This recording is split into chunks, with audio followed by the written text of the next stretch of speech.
Daga advanced unit 1က cramming for success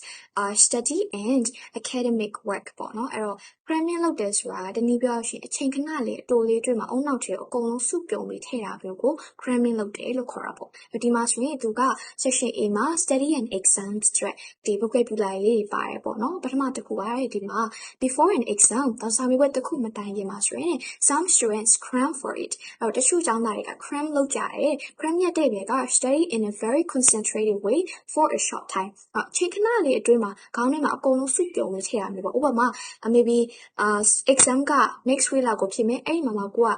ဒီ unit အများကြီးပေါ့နော်အများကြီးပြန်ပြီးတော့တပြုံနေလေးလာပြီးတော့တပြုံနေခေါင်းတွေကိုထည့်ရမယ်ကို cram လုပ်တယ်လို့ခေါ်တာပေါ့နော်အဲ့တော့ that means a very concentrated way in a short time ပေါ့အဲ့တော့အချိန်ခဏလေးအတွင်းမှာလုံးဝဒါကြီးကိုပဲအများကြီးစုပြုံပြီးတော့ concentrated ဖြစ်တယ်ဆိုရင်အဲ့ဒါကြီးကိုပဲအာရုံစုစိုက်ပြီးထည့်ထားရမယ်ကို cram လုပ်တယ်လို့ခေါ်တာပေါ့နော်အဲ့ဒါပြီးလို့ရှိရင် even if you are a genius အဲ့တော့ genius ဆိုရှင် an exceptionally clever person တဲ့အဲ့တော့ even if ဆိုမင်းက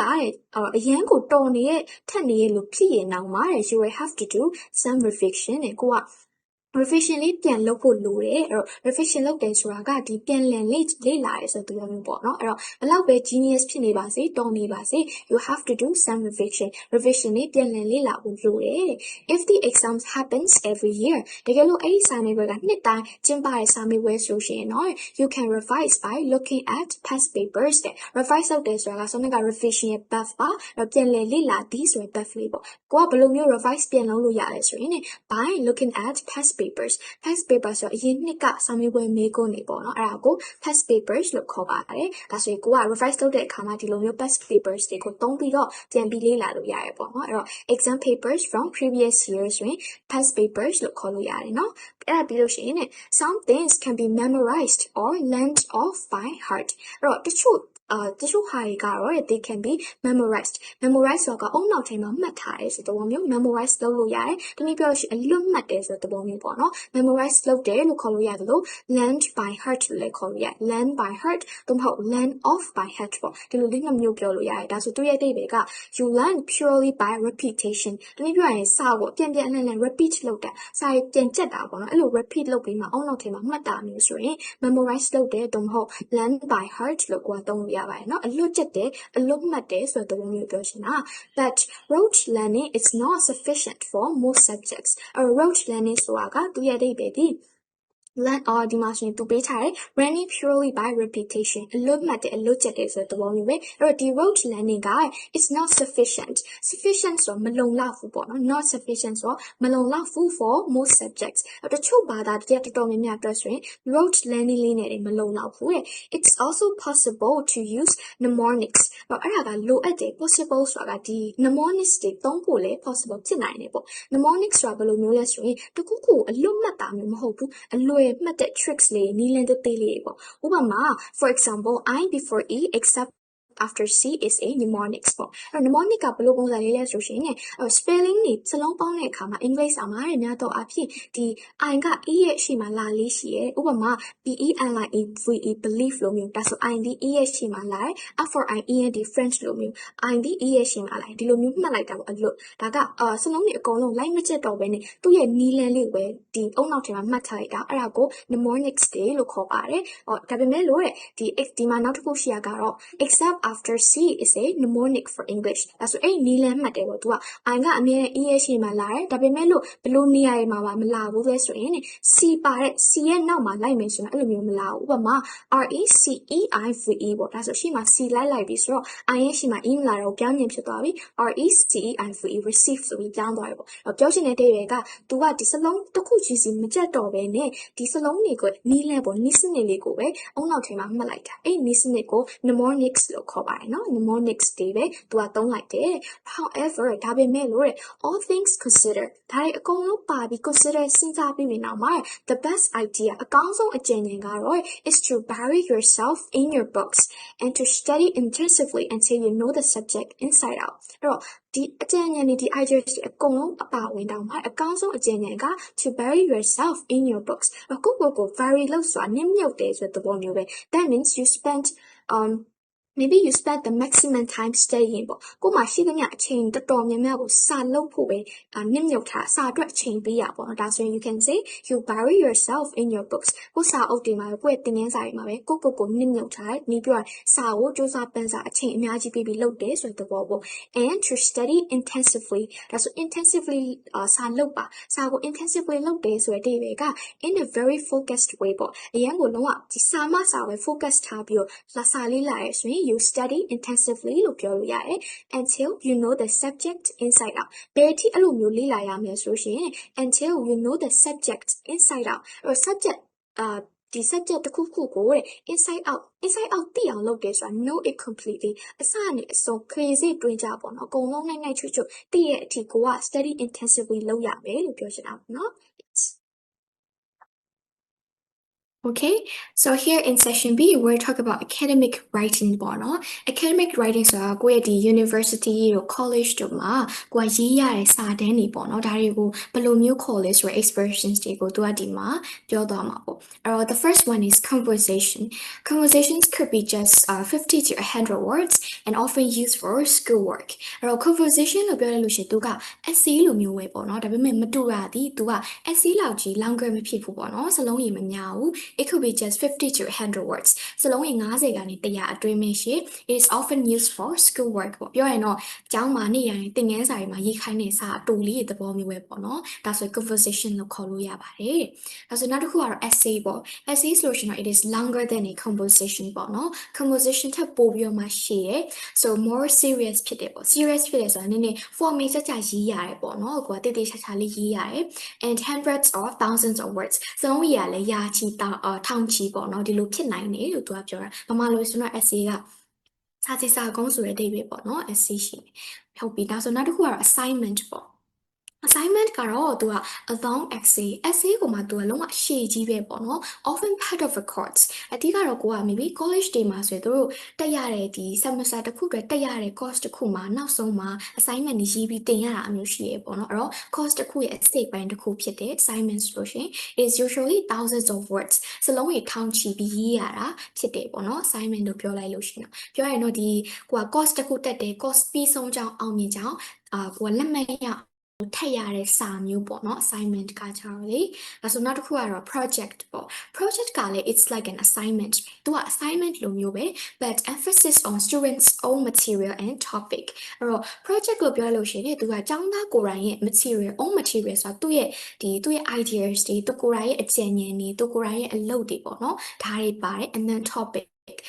ဆိုလေသူကိုယ်တိုင်စဉ်းစားထား ideas တွေနဲ့ဖွဲ့စည်းပြီးလုပ်ရတဲ့ assignment မျိုးကိုကြာ project လို့ခေါ်ပါတယ်တဲ့ဒါကိုပြောထားတာနောက်တစ်ခုကကြာ portfolio ကကြာ is a collection of individual pieces of work အဲ့တော့ portfolio လို့ပြောလို့ရှိရင်သူက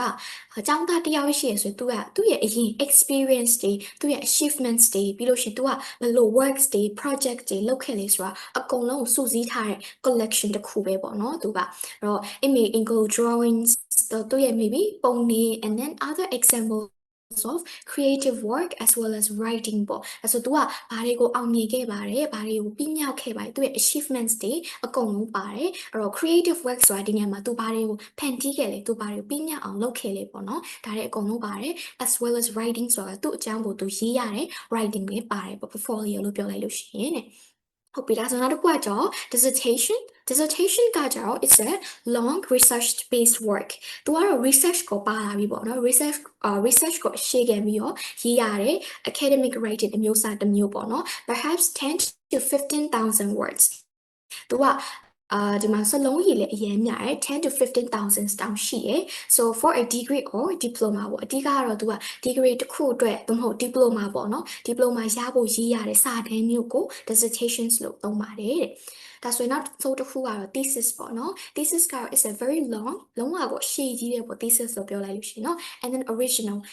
ဆိုတာလုံးဝမူရင်းပဲစမ်းသစ်နေရမယ်သူများနဲ့မတူရတဲ့ကိုယ့်ရဲ့မူရင်းစာတွေပါရမယ်ကိုယ့်ရဲ့ ideas တွေပါရမယ် original ဖြစ်ရမယ် and then research based work သူကလည်းပဲ research ကိုရှေ့ခံနေပေါ့နော်တေချာ research လုပ်ပြီးမှရေးရမှာ and then perhaps 80 to 100,000 words ပေါ့နော်သူကစလုံးကြီးအများဆုံး academic writing ပေါ့နော်ပြောရမယ်ဆိုရင်80 to 100,000 words ရှိရယ် so it is usually for a higher degree for example PhD လိုမျိုးသူ higher degree တစ်ခုအတွက်ရေးရတဲ့စာတမ်းဆိုလို့ရှိရင် thesis လို့သုံးလို့ရပါတယ်တဲ့အဲ့တော့ဒါဆိုရင်သူက academic writing အမျိုးအစားတွေကိုဒီမှာ expressions တွေကိုပြောသွားတယ်ပေါ့နော်အဲ့တော့ဒီမှာဆိုနောက်တစ်ရှိအားကတဲ့It's a good idea to start with a mind map အဲ့တော့ academic writing တွေတို့ essay တွေတို့ပေါ့နော်ဒီလိုမျိုးရေးတဲ့အခါမှာ mind map လေးနဲ့စတာအကောင်းဆုံးပဲပေါ့အဲ့တော့ mind map ဆိုတာက is a diagram that lays out ideas for a topic and how they are connected to one another အဲ့တော့ mind map ဆွဲမယ်ဆိုလို့ရှိရင်ကိုက essay တစ်ပုဒ်ရေးတဲ့အခါမှာသူ့ရဲ့ essay မှာဘာတွေထည့်ရှင်လဲဘယ်လို ideas တွေပါမှာလဲဘယ်လို topic တွေရေးချင်တာလဲဒါမျိုးအကြံဉာဏ်တွေ ideas တွေကိုတခုချင်းစီပေါ့နော်ချရေးပြီးတော့မှသူတို့ဘလို့ချိတ်ဆက်မလဲပေါ့နော်ဒါပြီးရင်ဘယ်ဟာကိုသွားမလဲဒီ idea ပြဘာတွေထက်ထည့်မလဲဒီလိုအချိတ်ဆက်တွေကိုအရင်ဆုံးချရေးတဲ့ mind map ကိုခေါ်တာပါတဲ့ so when preparing an essay ပေါ့နော်အဓိကတော့ essay ရေးဖို့ရပြင်ဆင်တဲ့အခါမှာအရင်ဦးဆုံး mind map တစ်ခုကိုချပြီးရေးရကောင်းတယ် so always write a first draft ပြီးလို့ရှိရင်အမြဲတမ်း first draft ကိုအရင်ရေးပါတဲ့ first draftဆိုတာက it's like a first rough version ပေါ့နော်အဲ့တော့အချောမတက်ရသေးတယ်ပထမအဆုံးအကျဉ်းပဲပေါ့နော်တေချာအချောမတက်ရသေးဘူးအကျဉ်းအရင်ဆုံးချရေးပါ before writing up the final version ကို writing up လုပ်ခင် writing up လုပ်တယ်ဆို write everything fully ပေါ့နော်တေတေချာချာပြည့်ပြည့်စုံစုံ final version ကိုမရေးခင်မှာ first draft ကိုအရင်ရေးပါလို့သူကပြောထားတာအဲ့တော့ဆိုဒီမှာ your essay should be all your own work အဲ့တော့ကိုယ့်ရဲ့ essay ကကိုယ့်ရဲ့ဒီ ideas တွေကိုယ်တိုင်ရေးထားတဲ့ကိုယ့်ရဲ့ကိုယ်ပိုင် work ဖြစ်ရမယ်ပေါ့နော် your own work ဖြစ်ရမယ်ဒါဆိုရင်ဒီမှာ plagiarism is a very serious offense in colleges and universities အဲ့တော့ plagiarism ဆိုတာက that means using other people's work as if it was yours ပေါ့နော်အဲ့တော့တခြားသူရဲ့ideas တွေသူတို့ရဲ့ work တွေသူတို့ရဲ့စာတွေကိုကိုယ့်ရဲ့ကိုရေးထားတယ်လို့ကိုယ့်ရဲ့အပိုင်ဖြစ်တယ်လို့ပဲကိုကကူးချထားတာမျိုးဆိုရင် plagiarism လို့သုံးရတယ်အဲ့တော့ it's a very serious offense ပေါ့နော် serious ဖြစ်တယ်ဆိုအရင်ပုံမှာပြင်းထန်တဲ့တော်တော်လေးကိုပြင်းထန်တဲ့ offense ဆိုဒီနေရာမှာစီကံချိုးဖျက်မှုပေါ့နော်စီကံချိုးဖျက်မှုတစ်ခု So usually in colleges and universities တွေပေါ့နော် college တွေ university တွေမှာဒီလို plagiarism ကဖြစ်လေ့ရှိရပေါ့နော် serious offense တစ်ခုဖြစ်လေ့ရှိရစီကံချိုးဖောက်မှုတစ်ခုပေါ့နော်ဒါကိုပြောထားတာပါ So it's an increasing problem ဒါပေမဲ့လို့အဲ့ဒါကလုံးဝကို increasing ဖြစ်နေတဲ့တဖြည်းဖြည်းနဲ့မြင့်တက်လာတဲ့ပြဿနာရဲ့တစ်ခုပေါ့နော် because it's so easy to cut and paste from materials available on the internet အဲ့တော့ဒီမှာဆိုရင်အခုခေတ်က internet ပေါ်မှာဆိုလို့ရှိရင်ね materials တွေအဆင့်သင့်ရှိရယ် materials တွေဆိုတာဒီ ideas တွေတို့ topic တွေတို့ writings တွေတို့ဒါတွေကအဆင့်သင့်ရှိရယ်အဲ့တော့အဲ့ဒါတွေကနေပြီးတော့ cut and paste လုပ်ဖို့ကအရင်လွယ်တယ်ပေါ့ and then students have to sign a plagiarism form to say that the work they are handing in is all their own. ဒါဆိုသူတို့ကအရင်ဆုံးလက်မှတ်ထိုးရတယ်။ဘာအတွက်လဲဆိုရင် plagiarism form ဆိုတာကသူတို့တွေ the work they are handing in သူတို့ထပ်မဲ့စာဒီသူတို့ထပ်မဲ့ကျန်းဒီသူတို့ရဲ့ assignment ဒီသူတို့က all their own ပေါ့နော်သူတို့ကိုယ်တိုင်ရေးထားတာသူတို့ကိုယ်တိုင်ရဲ့ work ဖြစ်တယ်ဆိုတာကိုအတိအမှတ်ပြုတဲ့ plagiarism form တစ်ခုရေး form တစ်ခုမှာလက်မှတ်ထိုးရမယ်ပေါ့ and then they acknowledge any sources they have used ပေါ့ပြီးလို့ရှိရင်သူတို့ကဒီရဲ့ assignment တွေမှာထည့်ပြီးသုံးထားတဲ့ knowledge တွေတို့နောက်တစ်ခု information တွေတို့ facts တွေတို့အတွက်ဘယ် source ကနေယူပါတယ်ဘယ်အရင်းမြစ်ကနေလာပါတယ်ပေါ့နော်ဒါမျိုးကိုလည်းတခါတည်း acknowledge လုပ်ရမယ် acknowledge လုပ်တယ်ဆိုတာက give details of အတိအမှတ်ပြုတာဘယ်ကနေယူပါတယ်ဆိုပြီးအသေးစိတ်တခြားထည့်ပေးရမယ်ပေါ့နော်ဒါကိုပြောချင်တာတဲ့ and then there is usually a deadline ပြီးလို့ရှိရင်ဒီရဲ့ academic writing တွေမှာက deadline ရှိရယ် deadline ဆိုတာကdate by which you must hand in the work ပေါ့နော်အဲ့တော့ကိုယ့်ရဲ့ assignment တွေ essay တွေကိုထည့်ရမယ် deadline ရှိရယ် and after the essay is submitted ပြီးလို့ရှိရင် essay က submitted ဖြစ်ပြီးဆိုရင်ထည့်ပြီးသွားပြီဆိုလို့ရှိရင်ပေါ့နော် submitted ဆိုတာက handed in နဲ့အတူတူပဲဒါပေမဲ့submitted ကပို့ပြီးတော့မှ formal ဖြစ်တဲ့သုံးလုံးပေါ့နော်တခုခုထည့်တယ်ဆိုတဲ့အဓိပ္ပာယ် so ဒါဆိုရင် submitted ပြီးသွားပြီဆိုလို့ရှိရင် it will be assessed and usually you can get the feedback အဲ့တော့ကိုယ့်ရဲ့ assignment တွေ essay က assess လုပ်ခြင်းခံရမယ် assess လုပ်တယ်ဆိုတာက judge and calculated for the quality ပေါ့နော်ကိုယ့်ရဲ့ဒီ assignment ရဲ့ essay ရဲ့ quality ကကောင်းရဲ့လား evaluated sorry evaluated လုပ်တယ်ဆိုရင် judge လုပ်တာပေါ့ဝေဖန်နေစစ်ဆေးရပေါ့နော်ဒီလို meaning မျိုး evaluated လုပ်ပြီးတော့မှ given a grade ဒါဆို grade ပေးမှာပေါ့သူရဲ့ grade ကဘယ်လောက်ကောင်းလဲမကောင်းဘူးလေပေါ့နော်ဒီလိုမျိုးလေးရှိမယ် okay and then usually you can get feedback ပေါ့ပြီးလို့ရှိရင်ကိုက feedback လေးရနိုင်တယ် feedback ဆိုတာက comments from the teacher or tutor ပေါ့အဲ့တော့ကိုယ့်ရဲ့ teacher တို့မဟုတ်ကိုယ့်ရဲ့ tutor စီကနေပြီးတော့ဒီရဲ့ assignment နဲ့ essay နဲ့ပတ်သက်ပြီးတော့ feedback တွေ comments တွေပြန်ပြီးတော့ရတယ်ပေါ့နော်ကောင်းလားဆိုးလားဒီလို comments မျိုးကို feedback ကိုသုံးပါတယ်ဒါပြောထား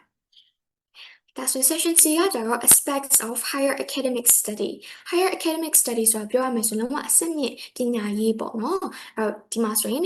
university academics carry out research and are expected to read academic journals အဲ့တော့ university academics ဆိုတာ university မှာတက်နေတဲ့ academics တွေကျောင်းသားတွေ scholars တွေပေါ့နော်သူတို့ကတဲ့ they will have to carry out research တွေလုပ်ရတာဒါဆိုရင်များသောအားဖြင့်တော့ do research လို့ပြောလို့ရှိရဲသူ့ကိုပို့ပြီးတော့ formal ကြတဲ့အသုံးအနှုန်းနဲ့ပြောချင်တယ်ဆိုရင် carry out research လို့ပြောလို့ရတယ် and then they are expected to read academic journals ပြီးလို့ရှိရင် research လုပ်မဲ့ဒီရဲ့ academics တွေကျောင်းသားတွေက academic journals တွေကိုလည်းဖတ်ရတယ်အဲ့တော့ academic journals ဆိုတာက magazines with academic articles တွေဆိုလုံးဝစာနဲ့ပဲ academic ပိုင်းပညာရေးပိုင်းနဲ့ပတ်သက်တဲ့ articles တွေပါတယ် magazines အမျိုးအစားတွေကို academic journals တွေလို့ခေါ်ရတယ်သူက we do not use the word magazine to talk about this kind of academic publication ပေါ့နော်ဒီလိုမျိုးပညာရေးနဲ့ပတ်သက်တဲ့ဒီ publish လုပ်ထားတဲ့စာဆောင်တွေဆိုလို့ရှိရင် journals တွေလို့ပဲသုံးလို့ရှိရဲ magazine ဆိုပြီးတော့မသုံးဘူးပေါ့နော်ဒါကိုပြောထားတာအဲ့တော့သူတို့က research လုပ်ရမယ်ပြီးလို့ရှိရင် academic journals တွေလည်းဖတ်ရတယ် and then which publish papers or articles on specialized subjects အဲ့တော့ academic journals ဆိုတာကသူတို့ရဲ့ specialized လုပ်ထားတဲ့ဥပမာ science ဆိုရင်လည်း science subject တွေ IT solution က IT subject တွေ specialized လုပ်ထားတဲ့သူတို့တွေအလေးပေးထားတဲ့ဦးစားပေးထားတဲ့ articles တွေပေါ့ဘာသာအတွက် articles တွေပြီးလို့ရှိရင် papers တွေပေါ့နော်စာဆောင်တွေဒါမျိုးကို publish လုပ်ထားတဲ့ထုတ်လွှင့်ထားတဲ့ journals တွေကိုသူတို့ကဖတ်ရတယ် so if a library does not have a copy of a book or journal အဲ့တော့ကျောင်းရဲ့ library မှာသူကဆောနာကပြောတဲ့စာအုပ်တွေလို့ journal တွေတို့ရဲ့ copy မရှိဘူးဆိုရင်သူက you may be able to access it online အဲ့တော့ online ပေါ်မှာရှိရဲ့ library တွေကနေလေကိုကသွားပြီး access လုပ်လို့ရတယ် access လုပ်တယ်ဆိုတော့သွားပြီးယူလို့ရတယ်ဖတ်လို့ရတယ်ပေါ့နော် access mean get hold of it on the internet အဲ့တော့ internet ပေါ်ကနေတစ်ဆင့်အဲ့ဒါကိုသွားပြီးယူလို့ရတယ်သွားပြီးကိုဖတ်လို့ရတယ်ဆို meanings ပေါ့နော်ဒီမှာကကျတော့or you can usually get it through an interlibrary loan နဲ့အဲ့တော့ internet ပေါ်မှာမရှိဘူးကိုယ့်ရဲ့ library မှာလည်းမရှိနေဘူးဆိုရင်နောက်ထပ်ဘာနည်းလမ်းရှိသေးလဲဆိုရင် interlibrary loan ကနေလည်းတွားပြီးaccess လုပ်လို့ရတယ်အဲ့တော့ interlibrary loan ဆိုတာက a system where library exchange books or journals with one another သူက library အချင်းချင်းပေါ့နော်ဒီကြားရဲ့ library နဲ့ဟိုဘက်ကြားရဲ့ library နဲ့အချင်းချင်းကိုယ့်စီမှာမရှိရဲ့ copies တွေကိုဟိုဘက် library စီကနေယူတာကိုယ့်စီမှာရှိရဲ့copies တွေကိုဟိုဘက်က library ကိုပြန်ပြီး exchange လုပ်တာပေါ့နော်အလဲလဲလုပ်တဲ့ system တစ်ခုရှိရဲအဲ့ဒီ system ကနေတစ်ဆင့်လဲကိုလိုချင်တဲ့စာအုပ်ကိုလိုချင်တဲ့ copy ကိုတခြားမှာရှိရဲ့ library တွေကနေပြီး exchange လုပ်ပြီးယူလို့ရတယ်လို့လေသူကပြောထားတယ်ဒါဆိုနောက်တစ်ခုက open educational resources or open educational resources ဆိုတာက online materials တွေကိုပဲပြောတာ online ပေါ်မှာတွေ့ရတဲ့ဒီစာသင်ခန်းစာနဲ့ပတ်သက်တဲ့ materials တွေပေါ့နော် that can be freely used by teachers and students anyway sorry ဒီနောက်မှာပဲရှိရဲ့ကျောင်းသားတွေ teacher တွေအကုန်လုံးကနေပြီးဒီရဲ့ materials တွေကိုယူပြီးသုံးလို့ရတယ်ယူပြီးလေ့လာခွင့်ရှိရဲ့ဒါကို open educational resources လို့ခေါ်တာအဲ့တော့ they are particularly convenient for many students ပေါ့နော်သူတို့ကကျောင်းသားတွေတော်တော်များများအတွက် convenient ဖြစ်တဲ့အကျိုးရှိရဲ့ပေါ့နော်ပြောရင်တော့လွယ်လင့်တကူသူတို့ accessible ဖြစ်တာမို့လို့ convenient ဖြစ်တယ် so academic study can be very demanding အဲ့တော့အခုပြောတဲ့ academic study တွေ thesis တွေရေးတာ research တွေလုပ်ရတာဒါတွေက very demanding ဖြစ်တာ demanding ဖြစ်တယ်ဆိုအရင်ကမှစိတ်ရောလူရောပြင်မဲနေပေါ့နော်သူရဲ့ demanding ဖြစ်တယ်ဆိုရင်လောက်ရ effort စိုက်ထုတ်ရတာအရင်များတယ်ဒါကိုပြောချင်တာ and some students drop out ဒါကြောင့်မလို့ရဲ့အကြောင်းသားတချို့က drop out လုပ်သွားကြတယ် drop out mean leave the course before the end ပေါ့နော် drop out လုပ်သွားရဆိုလို့ရှိရင်အကြောင်းရဲ့တမို့ course မပြီးခင်မှာပဲသူတို့ထွက်သွားကြတယ်ပေါ့နော် give up လုပ်သွားတယ်ဆိုရင် meanings မျိုးပေါ့ဒါပေမဲ့ that the majority survive till finals ဒါပေမဲ့ညာတော့အများပေါ့နော်လူတော်တော်များများကတော့ majority ကတော့အများစုကတော့ survive till finals or finals အထိ finals ဆိုတာက last exams before the end of a college or university course ပေါ့အဲ့တော့ course တမို့ university course ရဲ့အဆုံးသတ်မှာဖြစ်ရတဲ့ exams တွေကို finals လို့ခေါ်တယ်အဲ့တော့အများစုကတော့ finals အထိ survive လုပ်နိုင်တယ်တောက်ခံထားနိုင်ကြရတယ်ပေါ့နော် and become very qualified members of their future professions အဲ့တော့သူတို့အနာဂတ်မှာသူတို့ရဲ့ဒီ professions အလုပ်အကိုင်တွေရဲ့ qualified ဖြစ်တဲ့ well qualified ဖြစ်တယ်ဆိုတာက with the right formal qualifications ပေါ့အဲ့တော့ relevant ဖြစ်တဲ့အဲ့တော့ကိုက်ညီတဲ့ qualifications တွေရှိရဲ့အရေးအချင်းတွေနဲ့ပြည့်မီတဲ့ academics တွေဖြစ်လာတယ်ပေါ့နော် maybe professions တွေဖြစ်လာတယ်ဆိုပြီးသူကဒီမှာပြောထားတာပါနော်